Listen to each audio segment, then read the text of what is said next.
അങ്ങനെയൊക്കെ ആകുമ്പോഴാണ് ജീവിതം മെച്ചപ്പെടുക. സ്വലാത്ത് അതിലേക്കുള്ള പ്രധാനപ്പെട്ട ഒരു വഴിയാണ്. സ്വാലിഹീങ്ങളുമായി ബന്ധം നിലനിൽക്കാൻ സ്വലാത്ത് വളരെ പ്രധാനപ്പെട്ട ഒരു വഴിയാണ്. അതുകൊണ്ട് ധാരാളം സ്വലാത്തുകളെ നമ്മൾ അധികരിപ്പിക്കണം. അങ്ങനെ മഹത്തുക്കളായ ആളുകളുമായി ബന്ധമുണ്ടായിരിക്കണം. അപ്പോൾ സജ്ജനങ്ങളിലേക്ക് നമ്മൾ ചേർക്കപ്പെടും. നമ്മൾ മരിക്കുമ്പോൾ ഒരു കെലിമ ചൊല്ലിക്കിട്ടിയാൽ തരക്കടില്ല എന്ന് ആഗ്രഹിക്കുന്ന ആൾക്കാരാണ്. ഒരു ലാ ഇലാഹ ഇല്ലല്ലാഹ് മരിക്കുമ്പോൾ ചൊല്ലിയാൽ മൻ കാന ആഖിറു കലാമിഹി ഖൗലു ലാ ഇലാഹ ഇല്ലല്ലാഹ് ദഖലൽ ജന്ന. മുസ്തഫായ നബി സല്ലല്ലാഹു അലൈഹി വസല്ലമ പഠിപ്പിച്ചതാണ്. ആരെങ്കിലും ഒരാളുടെ അവസാനത്തെ വാക്ക് ലാ ഇലാഹ ഇല്ലല്ലാഹ് എന്നായാൽ അവൻ സ്വർഗത്തിൽ കടന്നു. രണ്ട് കാര്യം പറയാനുണ്ട്. ഒരു കാര്യം, അവസാനത്തെ വാക്ക് ലാ ഇലാഹ ഇല്ലല്ലാഹ് എന്നായാൽ ഏറ്റവും പ്രധാനപ്പെട്ട ഒരു വിഷയം തന്നെയാണ് അത്. പക്ഷേ സ്വർഗത്ത് കടക്കാൻ അത് മാത്രമേ വയ്യുള്ളൂ എന്ന് വിചാരിക്കരുത്. അങ്ങനെയാണെങ്കിൽ മരിക്കുമ്പോൾ ലാ ഇലാഹ ഇല്ലല്ലാഹ് ചെല്ലണത് നമ്മൾ കേട്ടില്ലെങ്കിൽ പഠിച്ചോനെ അയാൾ നരകത്തിലേറ്റാണോ എന്ന് തോന്നിപ്പോവും. അങ്ങനെയല്ല, മരിക്കുമ്പോൾ ലാ ഇലാഹ ഇല്ലല്ലാഹ് പറയൽ പ്രധാനപ്പെട്ടൊരു കാര്യമാണ്. പക്ഷെ അതേ സ്വർഗത്ത് പോകാൻ വയ്യുള്ളൂ എന്ന് വിചാരിക്കരുത്. വെള്ളിയാഴ്ച നല്ല ദിവസമാണ് എന്ന് പറഞ്ഞാൽ ശനിയാഴ്ച ഒന്നിനും കൊള്ളൂല എന്നതിന് അർത്ഥമില്ല. വെള്ളിയാഴ്ച നല്ല ദിവസമാണെന്നുള്ള അർത്ഥം അതിനുള്ളൂ. പിന്നെ മരിക്കുമ്പോൾ ലാ ഇലാഹ ഇല്ലല്ലാഹ് ചെല്ലുക എന്നല്ല ശരിക്കും പറഞ്ഞിട്ടുള്ളത്. മൻ കാന ആഖിറു കലാമിഹി ഖൗലു ലാ ഇലാഹ ഇല്ലല്ലാഹ്, കലാമിൻ്റെ അവസാനത്തേത് ലാ ഇലാഹ ഇല്ലല്ലാഹ് ആവുക എന്നാണ്. മരിക്കുമ്പോൾ ലാ ഇലാഹ ഇല്ലല്ലാഹ് അല്ലല്ല. ഒരാൾ ലാ ഇലാഹ ഇല്ലല്ലാഹ് എന്നിങ്ങനെ ചെല്ലണതിൻ്റെ ഇടയിലാണ് മുണ്ടാതായി. പിന്നെ 3 മാസം കഴിഞ്ഞിട്ട് മരിച്ചു, എന്നാലും അവൻ്റെ അവസാനത്തെ വാക്ക് ലാ ഇലാഹ ഇല്ലല്ലാഹ് തന്നെയാണ്. പിന്നെ വേറൊന്നുണ്ട്, ലാ ഇലാഹ ഇല്ലല്ലാഹ് എന്ന് ചൊല്ലി ഉറങ്ങുന്നവൻ ഉറക്കത്തിലും ദാക്കിറാണ്. അതായത് ഉറങ്ങുന്നവൻ്റെ ഒളു ഉണരുമ്പോഴാണ് മുറിയണത്. ഒരാൾ ഒളു ഉണ്ടാക്കിയിട്ട് ഉറങ്ങി, എന്നാൽ അവന് ഉറക്കത്തിൽ ഒളുണ്ട്. ഓൻ്റെ ഒളു എപ്പോഴേ മുറിയുള്ളൂ? ഉണരുമ്പോൾ മുറി, അപ്പോൾ പോയിട്ട് വേറെ ഒളു ഉണ്ടാക്കണം. ഇങ്ങനെയാണ്. എന്നതുമാതിരി ഉറങ്ങുമ്പോൾ ഒരാൾ അവസാനം ലാ ഇലാഹ ഇല്ലല്ലാഹ് എന്ന് ചൊല്ലിയിട്ട് ഉറങ്ങിയാൽ അവൻ ഉറക്കത്തിലും ലാ ഇലാഹ ഇല്ലല്ലാഹിലാണുള്ളത്. ആ ഉറക്കത്തിൽ അവൻ മരണപ്പെട്ടാൽ അവസാനത്തെ വാക്ക് ലാ ഇലാഹ ഇല്ലല്ലാഹ് തന്നെയാണ്. ഉറക്കത്തിലോ എന്തേലും വിളിച്ചു പറഞ്ഞു എന്ന് കരുതിയിട്ട് അറിയാതെ വിളിച്ചു പറഞ്ഞതുകൊണ്ട് അവസാനത്തെ ലാ ഇലാഹ ഇല്ലല്ലാഹ് പോവില്ല. അപ്പോൾ 2 കാര്യങ്ങളെ മനസ്സിലാക്കുക. ഒന്ന്, അവസാനത്തെ വാക്ക് ലാ ഇലാഹ ഇല്ലല്ലാഹ് എന്നാകണം എന്നാണ് പറഞ്ഞത്. മരിക്കുമ്പോൾ ലാ ഇലാഹ ഇല്ലല്ലാഹ് എന്ന് ചെല്ലണം എന്നല്ല. പിന്നെയോ രണ്ടാമത്, സ്വർഗത്തിലേക്കുള്ള വളരെ പ്രധാനപ്പെട്ട ഒരു വഴിയാണത് എന്നുള്ളതിൽ തർക്കമൊന്നുമില്ല. അതേ സമയത്ത് മരിക്കുമ്പോൾ ലാ ഇലാഹ ഇല്ലല്ലാഹ് ചൊല്ലിയവർ മാത്രമേ സ്വർഗത്ത് പോകുള്ളൂ എന്നതിനില്ല, അല്ലാത്തവരും പോകും. വേറെയും ധാരാളം വഴിയുണ്ട്. ഏറ്റവും കൂടുതൽ വഴിയുള്ളതും സ്വർഗത്തേക്ക് തന്നെയാണ്. ഏറ്റവും കൂടുതൽ വഴിയുള്ളത് സ്വർഗത്തേക്കാണ്. വഴിയുള്ള എല്ലാ സ്ഥലത്തേക്കും എളുപ്പവഴി ഉണ്ടാവുന്നതാണ്. എല്ലാ വഴിയുള്ള സ്ഥലത്തേക്കും മാട്ടായക്ക് വഴി ഉണ്ടാവുകൊണ്ട് മാട്ടായക്ക് എളുപ്പവഴി ഉണ്ട്. ഞാൻ എളുപ്പവഴിക്കാണ് വന്നത്. വഴിയുള്ള എല്ലാ സ്ഥലത്തേക്കും എളുപ്പവഴി ഉണ്ടാവും. മദീനത്തേക്ക് വഴിയുണ്ട്, അതുകൊണ്ട് മദീനത്തേക്ക് എളുപ്പവഴി ഉണ്ട്. ഇങ്ങനെയാണ് വഴിയുള്ള എല്ലാ സ്ഥലത്തേക്കും. അതുകൊണ്ട് സ്വർഗത്തേക്ക് വഴിയുണ്ട്, അതുകൊണ്ട് തന്നെ സ്വർഗത്തേക്ക് എളുപ്പവഴി ഉണ്ടാവും. സ്വർഗത്തേക്കുള്ള ഏറ്റവും എളുപ്പമുള്ള വഴി ഉമ്മേട്ടോ. വളരെ എളുപ്പമുള്ള വഴി ഉമ്മയാണ്. അത്ര എളുപ്പം വേറൊരു വഴിയും ഉണ്ടാവില്ല. ഒന്ന് ഏറ്റവും എളുപ്പമുള്ള വഴി ഉമ്മയാണ്. ഉമ്മാൻ്റെ തൃപ്തി ഒരാൾ നേടിയാൽ അവൻ സ്വർഗത്തിൽ പോകും. അപ്പോൾ അതുകൊണ്ട് മുഅ്മിനീങ്ങളെ, ആഗ്രഹങ്ങളാണ് നമ്മളെ നന്മയിലേക്ക് എത്തിക്കുന്നത്. ആഗ്രഹിക്കാൻ കഴിയണം. സ്വാലിഹീങ്ങളുമായുള്ള അടുപ്പത്തെയും ബന്ധത്തെയും നിലനിർത്തണം. അതിനാണ് സ്വാലിഹീങ്ങളുടെ മനാഖിബുകളെ നമ്മൾ പറയുന്നത് എന്നോർക്കണം. മുത്തഖീങ്ങളാവാൻ വേണ്ടി നമ്മൾ പരിശ്രമിക്കണം. എല്ലാ കാലത്തും മുത്തഖീങ്ങളുണ്ടാവും.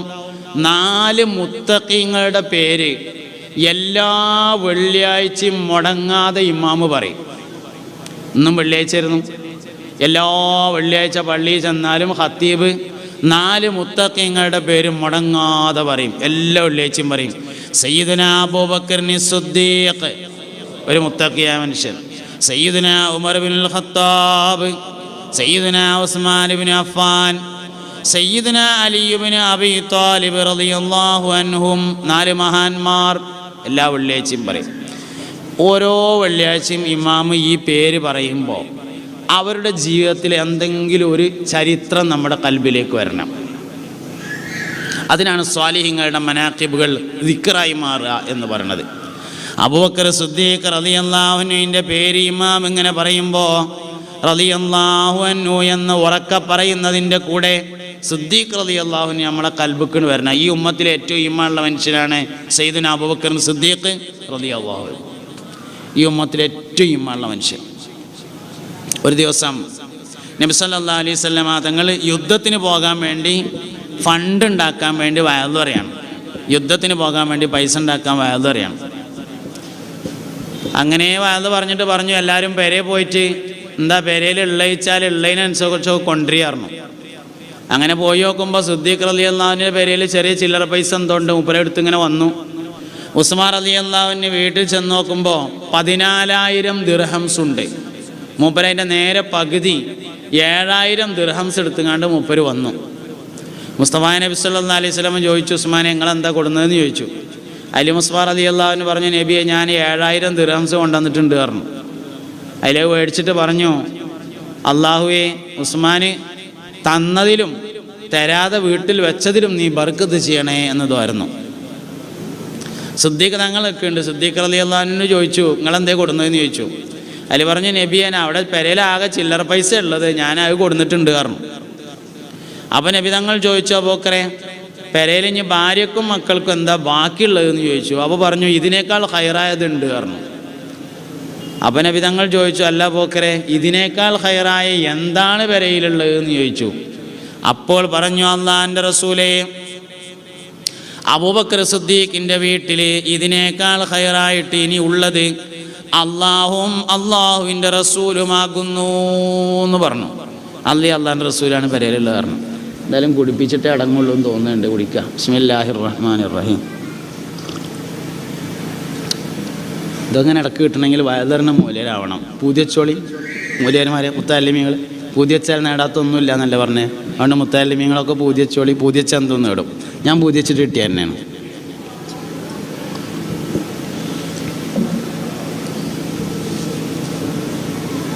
ഞാൻ ചെറുപ്പത്തിൽ എൻ്റെ ഉപ്പാൻ്റെ വയത് ഇങ്ങനെ കേൾക്കുമായിരുന്നു. അങ്ങനെ പൂജിച്ചു, അങ്ങനെ കിട്ടി. അള്ളാഹു അവർക്കൊക്കെ ഖബർ സ്വർഗ്ഗമാക്കി കൊടുക്കട്ടെ.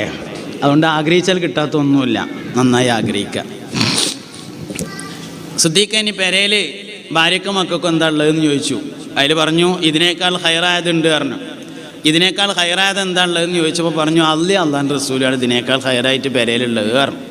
ഇതിങ്ങനെ കേട്ടിട്ട് ഉസ്മാൻ റളിയല്ലാഹു അൻഹു അടുത്ത് ഇങ്ങനെ നിൽക്കുകയാണ്. മൂപ്പര് പറഞ്ഞു, ഈ ദുന്യാവിൽ ആരെ തോൽപ്പിച്ചാലും സിദ്ദീഖിനെ തോൽപ്പിക്കാൻ കഴിയില്ല എന്ന് പറഞ്ഞു. കാരണം ഉസ്മാൻ റളിയല്ലാഹു അൻഹു 7,000 ദിർഹംസ് കൊണ്ടുവന്നിട്ടുണ്ടെങ്കിലും പെരയിലുള്ളതിൻ്റെ പകുതിയാണ്. സിദ്ദീഖ് റളിയല്ലാഹു അൻഹു ചില്ലറ പൈസന് കൊടുക്കുന്നതെന്നുള്ളത് ശരിയാണ്, പക്ഷേ വീട്ടിലുള്ളത് മുഴുവനുമാകുന്നു എന്നതാണ് പ്രത്യേകത. ഈ ഉമ്മത്തിലെ ഏറ്റവും ഈമാനുള്ള മനുഷ്യൻ. അപ്പോൾ വെള്ളിയാഴ്ച സിദ്ദീഖ് റളിയല്ലാഹു അൻഹുവിൻ്റെ പേര് ഇങ്ങനെയാണ് കേൾക്കുമ്പോൾ മൂപ്പരെ താരീഖ് കൽബിക്ക് വരണം. ഉമർ ഇബ്നുൽ ഖത്താബ് റളിയല്ലാഹു അൻഹുവിൻ്റെ പേര് കേൾക്കുമ്പോൾ കൽബിലേക്ക് വരണം. ഒരു ദിവസം മഹാനായ ഉമർ ഇബ്നുൽ ഖത്താബ് റളിയല്ലാഹു അൻഹു വീട്ടിൽ നിന്ന് ഇറങ്ങിയിട്ട് ഇങ്ങനെ നടക്കുകയാണ്. അപ്പോൾ ഒരു ഈത്തപ്പനത്തോട്ടത്തിലെത്തി. എവിടെ നിന്നോ കച്ചവടം കഴിഞ്ഞ് മടങ്ങി വരുന്ന ഒരു സംഘം ആളുകൾ ആ ഈത്തപ്പനത്തോട്ടത്തിൽ വിശ്രമിച്ചു കൊണ്ടിരിക്കുന്നു. അവരുടെ അടുത്തേക്ക് ചെന്നിട്ട് മഹാനായ ഉമർ ഇബ്നുൽ ഖത്താബ് ചോദിച്ചു, സഹോദരങ്ങളെ നിങ്ങൾക്ക് വല്ല ആവശ്യവുമുണ്ടോ? അവർ പറഞ്ഞു, ഞങ്ങൾ വെള്ളമില്ലാതെ വലിയ വിഷമത്തിലാണ്, അല്പം വെള്ളം കിട്ടാൻ എന്തേലും വഴിയുണ്ടോ? മൂപ്പര് പറഞ്ഞു, ഇവിടെ വെള്ളം പ്രയാസം തന്നെയാണ്, ഞാനൊന്ന് നോക്കട്ടെ, നിങ്ങളടുത്ത് തോൽപാത്രമുണ്ടോ എന്ന് ചോദിച്ചു. തോൽപാത്രം ഉണ്ടോ ചോദിച്ചു. തോൽപാത്രം എന്ന് പറഞ്ഞാൽ പഴയ കാലത്ത് വെള്ളം കൊണ്ടുവരാൻ വേണ്ടി ഉപയോഗിച്ചിരുന്ന ഒരു പാത്രമാണ്. നിങ്ങൾ കണ്ടിട്ടുണ്ടോ? അജ്മീർ പോയാൽ കാണും, അവിടെ ഉണ്ട് ആൾക്കാരിങ്ങനെ ഹൗദക്ക് വെള്ളം കൊടുന്ന് പോരും. തോൽപാത്രത്തിൽ ഒരാടിനറുക്കുക. ഒരാടിനറുത്തിട്ട് അതിൻ്റെ തോല് മൊത്തത്തിൽ ഇങ്ങനെ കീച്ചുക, ഊറക്കിട്ട് ശുദ്ധിയാക്കുക, എന്നിട്ട് ഓട്ടമുള്ളടത്തൊക്കെ തുന്നി അടക്കുക, എന്നിട്ടൊരു കാല് മാത്രം ഇങ്ങനെ ബാക്കി നിർത്തുക, വെള്ളം ഇങ്ങനെ അതിൻ്റെ ഉള്ളിൽ കൂടെ ഇങ്ങനെ നിറക്കുക. നിറയണതിനനുസരിച്ച് പാത്രം ഇങ്ങനെ വലുതാവും. എന്നിട്ട് പിന്നെ വെള്ളം വേണമെന്ന് തോന്നുമ്പോൾ ഒരു കാല് കെട്ടിയിട്ടുണ്ടാവും, മടക്കി വെച്ചാണ്ട് കെട്ടിയിട്ടുണ്ടാവും. അത് കെട്ടയച്ച് വിട്ടാൽ പൈപ്പിൻ്റെ ഉള്ളിൽ കൂടെ വെള്ളം ഇങ്ങനെ വരും. ഇതാണ് തോൽപാത്രം. എങ്ങനെ ഇത് പറഞ്ഞുതരാൻ കഴിയുള്ളൂ. ഇനി ഇതിലേറെ ഉഷാറായിട്ട് നിങ്ങൾക്ക് വേറെ ആരെങ്കിലും പറഞ്ഞു തരുമെങ്കിൽ ഓലിരുന്ന് കേട്ടോളി. ഇതാണ് തോൽപാത്രം എന്ന് പറഞ്ഞ സാധനം. തോൽപാത്രം ഉണ്ടോ എന്ന് ചോദിച്ചു. തോൽപാത്രം ഉണ്ടോ ചോദിച്ചു. ഉണ്ട് പറഞ്ഞു, തെരിയറിഞ്ഞു, കൊടുത്തു. മൂപ്പരിങ്ങനെ പോയി, കുറേ ദൂരം പോയി, നേരെ ഒരുപാട് കഴിഞ്ഞു. വെള്ളവും ഇല്ല, തോൽപാത്രവും ഇല്ല, ആളും ഇല്ല. കച്ചവടക്കാർക്ക് മനസ്സിലായി നമ്മളുള്ള തോൽപാത്രം പോയി. കഫ്റ്റീരിയ തുടങ്ങാൻ വേണ്ടി പൈസ കൊടുത്ത മാതിരിയായി ഗൾഫിലേ. അങ്ങനെയുള്ള ഗൾഫിൽ കഫ്റ്റീരിയ കൊടുക്കാൻ പൈസ കൊടുത്താൽ പിന്നെ ഇങ്ങോട്ട് മടക്കില്ല, കൊടുക്കലേ ഉള്ളൂ, തിരിച്ചില്ല എന്ന മാതിരിയായി. മടങ്ങിയില്ല, വരുന്നില്ല. അപ്പോൾ വിചാരിച്ചു സംഗതി വരില്ല, ആള് പോയി, നമ്മളുള്ള തോൽപാത്രം നഷ്ടപ്പെട്ടു എന്ന് വിചാരിച്ചു. പക്ഷേ കുറേ സമയം കഴിഞ്ഞു. കുറേ സമയം കഴിഞ്ഞപ്പോൾ ദൂരെ നിന്ന് ആള് വരുന്നത് കണ്ടു. വന്നിട്ട് വെള്ളപാത്രം ഇറക്കി വെച്ചു കൊടുത്തപ്പോൾ കച്ചവടക്കാർ പറഞ്ഞു, ഞങ്ങളെ ഇവിടെ വന്ന് പാർക്കാൻ ഒരു കാരണമുണ്ട് പറഞ്ഞു. എന്ത് ചോദിച്ചു? ഇത് അമീറുൽ മുഅ്മിനീൻ എന്ന പേരിൽ പ്രസിദ്ധനായ ഉമർ ഖത്താബ് റളിയല്ലാഹു അൻഹുവിൻ്റെ ഭരണമുള്ള നാടാണ് എന്നറിഞ്ഞിട്ടാണ് ഞങ്ങൾ ഇവിടെ വന്ന് പാർത്തത്.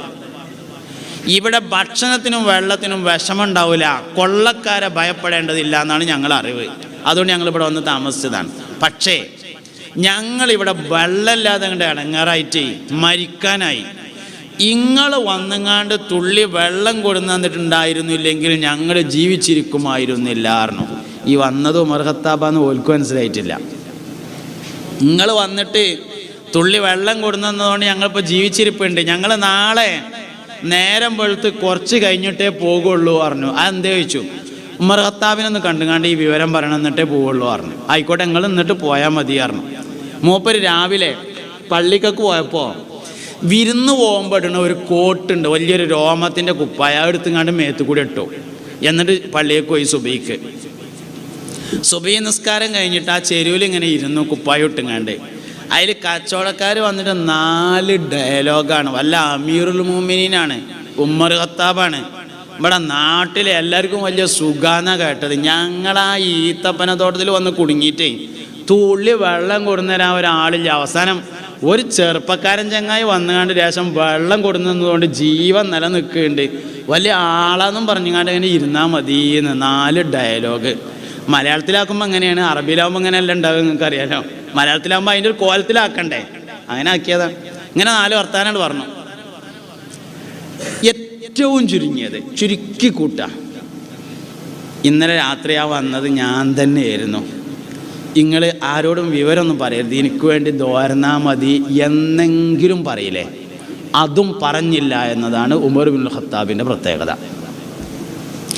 ഓലൊപ്പം നിന്നുകാണ്ട് ഫോട്ടോ എടുത്തുകാണ്ട് ഫേസ്ബുക്കിൽ പോസ്റ്റർ അവിടെ നിൽക്കട്ടെ, അത് പിന്നെ അടുത്ത പരിപാടി, അത് ഒഴിവായിക്കളി, അതില്ല എന്ന് വെക്കുക. ചുരുക്കി കൂട്ടിയാൽ ഇന്നലെ രാത്രി ആ വന്നത് നമ്മൾ തന്നെ ആയിരുന്നു, നിങ്ങൾ ആരോടും കാര്യമായിട്ട് വിവരമൊന്നും പറയാൻ നിൽക്കണ്ട, ഒന്ന് ദോരക്കൊണ്ടു എന്നെങ്കിലും പറയണ്ടേ, അതും പറഞ്ഞില്ല എന്നതാണ് സയ്യിദുനാ ഉമർ ഇബ്നുൽ ഖത്താബ് റളിയല്ലാഹു അൻഹുവിൻ്റെ പ്രത്യേകത. അടുത്ത വെള്ളിയാഴ്ചയെങ്കിലും ഖത്തീബ് മൂപ്പരെ പേര് പറയുമ്പോൾ ഈ ചരിത്രം കൽബിലേക്ക് വരണം. മൂന്നാമത്തെ ഒരു മുത്തഖിയായ മനുഷ്യൻ്റെ പേര് പറയുന്നുണ്ട് വെള്ളിയാഴ്ച, ഉസ്മാൻ ഇബ്നു അഫ്ഫാൻ റളിയല്ലാഹു അൻഹു. ഖുർആനെ ഒരുമിച്ച് കൂട്ടിയ ആള്, സമാധാനത്തിൻ്റെ വെള്ളരിപ്രാവ് എന്ന് ചരിത്രം വിശേഷിപ്പിച്ച ആളാണ് സയ്യിദുനാ ഉസ്മാൻ ഇബ്നു അഫ്ഫാൻ റളിയല്ലാഹു അൻഹു എന്ന മഹാൻ. സമാധാനത്തിന് വേണ്ടി ഏതറ്റം വരെ പോകാനും തയ്യാറായി. മഹാനവറുകളുടെ ഭരണകാലത്ത് പട്ടാളക്കാർക്കിടയിൽ അഭിപ്രായ വ്യത്യാസം ഉണ്ടായി.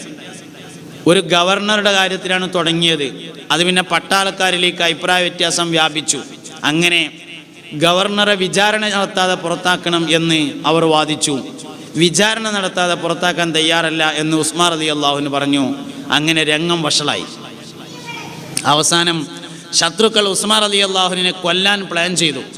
ശത്രുക്കൾ എന്നൊക്കെ പറയുമ്പോൾ നമുക്ക് തോന്നും വേറെ ആരെങ്കിലും ഇക്കാരെന്ന്, മാപ്പിളാരനെയാണ്. ശത്രുക്കൾ എന്നൊക്കെ പറയുമ്പോൾ നമുക്ക് തോന്നുന്ന ആരെങ്കിലും ഇക്കാരെന്ന്, മാപ്പിളാരനെയാണ്. ഓല് വന്നുകൊണ്ട് പറഞ്ഞു, ഞങ്ങളെ നാട്ടിലെ ഗവർണർ ശരിയല്ല, അയാളെ മാറ്റണം എന്ന് പറഞ്ഞു. ഉസ്മാൻ റളിയല്ലാഹു അൻഹു പറഞ്ഞു, കുറ്റാരോപിതനായ ആളെ വിചാരണ നടത്താതെ തീരുമാനമെടുക്കാൻ കഴിയില്ല പറഞ്ഞു. വന്നവർ പറഞ്ഞു, വിചാരണക്കൊന്നും ഒഴിവില്ല, ഇപ്പന്നെ തീരുമാനമാണെന്ന് പറഞ്ഞു. അങ്ങനെ തീരുമാനിക്കാൻ പറ്റൂല, വിചാരണ കഴിഞ്ഞേ തീരുമാനം പറ്റുള്ളൂ പറഞ്ഞു. ഇപ്പം തീരുമാനം ഇല്ലെങ്കിൽ കമ്മിറ്റി വേണ്ട, പിരിച്ചുവിട്ടാളി പറഞ്ഞു. അവർ വന്നവർ തയ്യാറായില്ല. അങ്ങനെ പ്രശ്നം ഉണ്ടായത്. അവസാനം ഉസ്മാൻ റളിയല്ലാഹു അൻഹുവിൻ്റെ ലെറ്റർ പേഡ് കട്ടെടുത്തിട്ട് അതേമാതിരി അടിച്ചു. വേറെ ലെറ്റർ പേഡ് മുമ്പേ പേരൊക്കെ വെച്ചിട്ട് ലെറ്റർ പേഡ് ഉണ്ടാക്കി, കത്തുണ്ടാക്കി. പട്ടാളക്കാർക്ക് കത്തെഴുതി, 1999 ആഗസ്റ്റ് മാസം 24-ാം തീയതി വൈകുന്നേരം 5 മണിക്ക് എല്ലാ പട്ടാളക്കാരും മദീനയിൽ എത്തിച്ചേരേണ്ടതാകുന്നു. ഡേറ്റും സമയമൊക്കെ സാങ്കല്പികമാണ്. ഇങ്ങനെയാണ് കത്ത്. ഒരു ഡേറ്റ് ഒരു സമയമൊക്കെ വെച്ചിട്ട് ഇന്ന സമയത്ത് എല്ലാവരും പട്ടാളക്കാരും മൊത്തം മദീനയിൽ എത്തണം എന്ന് ഉസ്മാൻ റളിയല്ലാഹു അൻഹു എഴുതും പോലെ കത്ത് എഴുതിയിട്ട് അടിയിൽ മൂപ്പരെ പേരെഴുതി ഒപ്പിട്ട് കണ്ട് സീലും വെച്ച് കണ്ട് അയച്ചു. പട്ടാളക്കാർ ശരിയെന്ന് വിചാരിച്ചിട്ട് എല്ലാവരും കൂടി മദീനത്തേക്ക് വന്നു. എല്ലാവരും മദീനയിൽ വന്ന് തമ്പടിച്ചതിന് ശേഷം ചെറിയൊരു പ്രശ്നം എന്തെങ്കിലും ഉണ്ടാക്കിയാലും മൊത്തം അടിച്ചാണ് തീർന്നോളും. അതാണ് പദ്ധതി ഇട്ടത്. ആ സമയത്ത് അലി റളിയല്ലാഹു അൻഹുവിനെ പോലെയുള്ള ആളുകൾ ഉസ്മാൻ റളിയല്ലാഹു അൻഹുവിൻ്റെ അടുത്ത് എന്നിട്ട് ചോദിച്ചു, യുദ്ധത്തിന് സമ്മതം തരുമോ എന്ന് ചോദിച്ചു. തരൂലാർന്നു. അതുകൊണ്ടാണ് സമാധാനത്തിൻ്റെ വെള്ളരിപ്രാവ് എന്ന് മഹാനവറുകൾ വിശേഷിപ്പിക്കപ്പെടാനുണ്ടായ കാരണം. സമ്മതം തരൂലാർന്നു. അപ്പോൾ അലി റളിയല്ലാഹു അൻഹു പറഞ്ഞു, ഞാൻ ഈ പേരൻ്റെ ബാക്കിൽ കൂടെ ചെറിയൊരു വഴി ഉണ്ടാക്കി തരാം, നിങ്ങൾ അതിൽ കൂടെ പുറത്ത് കടന്നിട്ട് മക്കയിൽ പോയി ജീവിക്കുമോ എന്ന് ചോദിച്ചു. പോകൂലാർന്നു. വേണ്ട, നിങ്ങൾ അതിൽ കൂടെ പുറത്ത് പോയിട്ട് കൂഫയിൽ പോയി അവിടെ ഇരുന്ന് ഭരിക്കുമോ എന്ന് ചോദിച്ചു. പോകൂലാർന്നു. അള്ളാഹുവിൻ്റെ റസൂൽ അന്തി ഉറങ്ങുന്ന മദീന വിട്ട് ഞാൻ എവിടേക്കും പോകൂല എന്ന് പറഞ്ഞാൽ അവിടെ തന്നെ നിന്നു. ശത്രുക്കൾ മതിൽ എടുത്തു ചാടി ഖുർആൻ ഓതിക്കൊണ്ടിരിക്കുന്ന ഉസ്മാൻ റളിയല്ലാഹു അൻഹുവിൻ്റെ കയ്യിന് വെട്ടി. അങ്ങനെ മുസാബ് താഴെ ഇട്ടു. മുസാബ് താഴെ വീണു. ഉസ്മാൻ റളിയല്ലാഹു അൻഹുവിൻ്റെ കഴുത്തിന് വെട്ടി. രക്തം ഒഴുകി. മഹാനവറുകൾ കിടന്നു. നോമ്പുകാരനായിരുന്നു. മഗ്രിബ് നിസ്കാരത്തിൻ്റെ സമയമായി. മഗ്രിബ് വാങ്കിൻ്റെ സമയമായപ്പോൾ മദീനത്തെ പള്ളിയുടെ മിനാരത്തിൻ്റെ ഭാഗത്ത് നിന്ന് മുത്തുനബിയുടെ സല്ലല്ലാഹു അലൈഹി വസല്ലമയുടേതുപോലെ എന്ന് പറയാൻ പറ്റൂല, നബി തങ്ങളുടെ ശബ്ദം കേട്ടു. ഉസ്മാനെ, വെള്ളം വേണോ എന്ന് ചോദിക്കുന്നത്. പുണ്യ നബി സല്ലല്ലാഹു അലൈഹി വസല്ലമയുടെ കയ്യിൽ നിന്ന് വെള്ളം വാങ്ങിക്കുടിച്ച് നോമ്പ് തുറന്നു വഫാത്തായി ബഹുമാനപ്പെട്ട സയ്യിദുനാ ഉസ്മാൻ ഇബ്നു അഫ്ഫാൻ റളിയല്ലാഹു അൻഹു. അതാണ് മൂന്നാമത്തെ മുത്തഖി എന്ന് പറഞ്ഞത്. ഒരു കാരണം ഉണ്ട്. എന്താ വെച്ചാൽ നബി തങ്ങളുടെ ഒരു മകൾ റുഖിയ ബീവിയെ ഉസ്മാൻ റളിയല്ലാഹു അൻഹു കല്യാണം കഴിച്ചു. ബദർ യുദ്ധം നടക്കുന്ന സമയത്ത് റുഖിയ ബീവി വഫാത്തായി. പിന്നെ ഉമ്മു കുൽസൂമിനെയും കല്യാണം കഴിച്ചു. ഉമ്മു കുൽസൂമും ദീർഘകാലം ജീവിച്ചില്ല. ഉമ്മു കുൽസൂമും വഫാത്തായപ്പോൾ നബി തങ്ങൾ പറഞ്ഞു, എനിക്കിനി ഒരു മകളെയും കൂടിയും കെട്ടിക്കാണ്ടെങ്കിൽ അതും കൂടി ഞാൻ ഉസ്മാനെന്നാണ് കെട്ടിച്ചു കൊടുക്കുമെന്ന് പറഞ്ഞു. എന്താ കാരണം എന്നറിയങ്ങൾ? ഉസ്മാൻ റളിയല്ലാഹു അൻഹുവിന് ഒരു പ്രത്യേകത ഉണ്ടായിരുന്നു. മുസ്തഫ നബി സല്ലല്ലാഹു അലൈഹി വസല്ലം തങ്ങൾ മദീനത്തെ പള്ളിയിൽ ഇങ്ങനെ പ്രസംഗിക്കുകയാണ്, സ്വഹാബ യുദ്ധത്തിന് പോവുകയാണ് നമ്മൾ, അതുകൊണ്ട് എല്ലാവരും നല്ലോണം പൈസ തരണം. നമ്മൾ പോയില്ലെങ്കിൽ ശത്രുക്കൾ മദീനയിലേക്ക് വരും. അപ്പോൾ മദീനയിലെ സ്ത്രീകളുടെയും കുട്ടികളുടെയും കാര്യം അപകടത്തിലാവും. അതുകൊണ്ട് നമ്മൾ എന്തായാലും യുദ്ധത്തിന് പോകൽ നിർബന്ധമാണ്. പക്ഷെ നമ്മളടുത്ത് പൈസ ഇല്ല. അതുകൊണ്ട് എല്ലാവരും പൈസ തരണം എന്ന് പറഞ്ഞപ്പോൾ ഉസ്മാൻ റളിയല്ലാഹു അൻഹു എഴുന്നേറ്റ് പറഞ്ഞു, അല്ലാഹുവിൻ്റെ റസൂലേ, 100 ഒട്ടകവും ആ 100 ഒട്ടകങ്ങൾക്ക് ചുമക്കാൻ മാത്രമുള്ള ആയുധങ്ങളും ഞാൻ തരാറുണ്ട്. ഇരിക്കുകയായിരുന്നു. അങ്ങനെ ഉസ്മാൻ റളിയല്ലാഹു അൻഹു ഇരുന്നു. നബി തങ്ങൾ വീണ്ടും പ്രസംഗിച്ചു, സ്വഹാബ യുദ്ധത്തിന് പോകൽ നിർബന്ധമാണ്, എല്ലാവരും കാര്യമായിട്ട് സഹായിക്കണം എന്ന് പറഞ്ഞു. ഉസ്മാൻ റളിയല്ലാഹു അൻഹു രണ്ടാമവും നീച്ചിട്ട് പറഞ്ഞു, നബിയെ, 100 ഒട്ടകങ്ങളും ആ 100 ഒട്ടകങ്ങൾക്ക് ചുമക്കാൻ മാത്രമുള്ള ആയുധങ്ങളും ഞാൻ തരാം എന്ന് പറഞ്ഞു. ഇരുന്നു. ഇതിങ്ങനെ കേൾക്കുമ്പോൾ നമുക്ക് തോന്നും, ഉസ്മാൻ റളിയല്ലാഹു അൻഹുവിൻ്റെ വാപ്പാക്ക് കുറേ സ്വത്ത് ഉണ്ടാവും ഇക്കാരം, അതിന് 30 സെൻറ്റ് വിറ്റ് കൊടുത്തത് ഇക്കാരെന്ന്. അല്ല, മക്കത്തുനിന്നേ 2 കാല് ഊരമ്മ വെച്ചിട്ടിങ്ങാണ്ട് കയ്യും വീശിയിട്ട് ഇങ്ങോട്ട് പോകുന്ന ആളാണ് ഉസ്മാൻ റളിയല്ലാഹു അൻഹു. മുഹാജിറാണ്. പിന്നെ എന്തേ സംഗതി? കൊടുക്കാനുള്ള മനസ്സുണ്ടെങ്കിൽ പൈസ ഉണ്ടാവും. മനസ്സില്ലെങ്കിൽ പോക്കറ്റിക്ക് ഇങ്ങനെ ഊതാന്നല്ലാതെ കൊടുക്കാൻ പറ്റിയ നോട്ട് കാണൂല. എൻ്റെ മൂത്താപ്പ ഒരിക്കൊരു തമാശ പറഞ്ഞേ. എൻ്റെ ഇപ്പം അത്യാവശ്യം വയതറിയും. മൂത്താപ്പക്ക് തീരെ വയതരാൻ വയ്യ. ബാക്കവിയാണ്, ഒരു കൊല്ലം മുദ്രിസായിരുന്നു. അള്ളാഹു അവരുടെ ഖബർ സ്വർഗ്ഗമായി കൊടുക്കട്ടെ. മൂത്താപ്പ ഒരു തമാശ പറഞ്ഞു, ഖുർആൻ മൊത്തം തിരഞ്ഞിട്ടും വയതറിയാൻ പറ്റിയൊരു ആയത്ത് കിട്ടിയില്ല എന്ന് പറഞ്ഞു. എന്ന മാതിരി ദാനശീലം ഇല്ലെങ്കിൽ പോക്കറ്റിക്ക് ഊതുക എന്നല്ലാതെ കൊടുക്കാൻ പറ്റിയൊരു നോട്ടാണ് കാണൂല.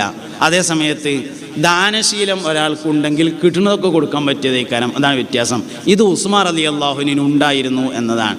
പെൺകുട്ടിയൊക്കെ കല്യാണം ആലോചിക്കുമ്പോൾ ആദ്യം ആലോചിക്കേണ്ടത് ദാനശീലം ഉള്ള ആളാണോ അല്ലയോ എന്നാണ്. ദാനശീലം ഉണ്ടോ ഇല്ലയെന്ന് എങ്ങനെ മനസ്സിലാകുക? അതിന് അടയാളങ്ങളൊക്കെ കുറേ ഉണ്ട്. ഇപ്പം അങ്ങനെ പരസ്യമായിട്ട് പറയാൻ പറ്റില്ല. അതാണ് അടയാളമുണ്ട്. അതൊക്കെ നമ്മൾ പെരേക്ക് ചെന്നാൽ തന്നെ മനസ്സിലാവും ദാനശീലം ഉള്ള ആളാണോ ഇല്ലാത്ത ആളാണോ എന്നൊക്കെ. ഏത് പേരെ ചെന്നാലും മനസ്സിലാവും.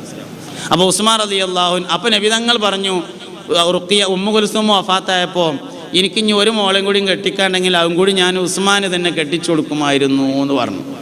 ഇതാണ് മൂന്നാമത്തെ മുത്തഖിയായ മനുഷ്യൻ. നാലാമത് ഖത്തീബ് ഒരു മുത്തഖിയും കൂടിയും പറയും, സയ്യിദുന അലി ഇബ്നു അബീ ത്വാലിബ് റളിയല്ലാഹു അൻഹു. നന്നേ ചെറുപ്പം മുതൽ മുസ്തഫ നബി സല്ലല്ലാഹു അലൈഹി വസല്ലമയോടൊപ്പം സഹവസിച്ച ആൾ. ഞാൻ ഇൽമിൻ്റെ പട്ടണവും അലി അതിലേക്കുള്ള വാതിലുമാണ് എന്ന് പുണ്യനബി സല്ലല്ലാഹു അലൈഹി വസല്ലമ തങ്ങൾ വിശേഷിപ്പിച്ച ആൾ. ഇങ്ങനെ അതുകൊണ്ട് സ്വാലിഹീങ്ങൾ, മുത്തഖീങ്ങൾ, സജ്ജനങ്ങൾ എന്നിവരെക്കുറിച്ച് പറയുന്നത് അവരുടെ ജീവിതം നമ്മുടെ ജീവിതത്തിന് സന്ദേശമാവാൻ വേണ്ടിയും അവരെപ്പോലെ ആകാനുള്ള ആഗ്രഹമുണ്ടായിത്തീരുന്നതിന് വേണ്ടിയുമാണ്. അങ്ങനെയുള്ള ഒരു നല്ല മനസ്സ് അള്ളാഹു നമുക്കെല്ലാം പ്രദാനം ചെയ്യട്ടെ. ആമീൻ എന്ന് വളരെ ആത്മാർത്ഥമായി ദുആ ചെയ്യുന്നു. ദീർഘിച്ച് സംസാരിക്കുന്നില്ല, ഞാൻ അവസാനിപ്പിക്കുകയാണ്.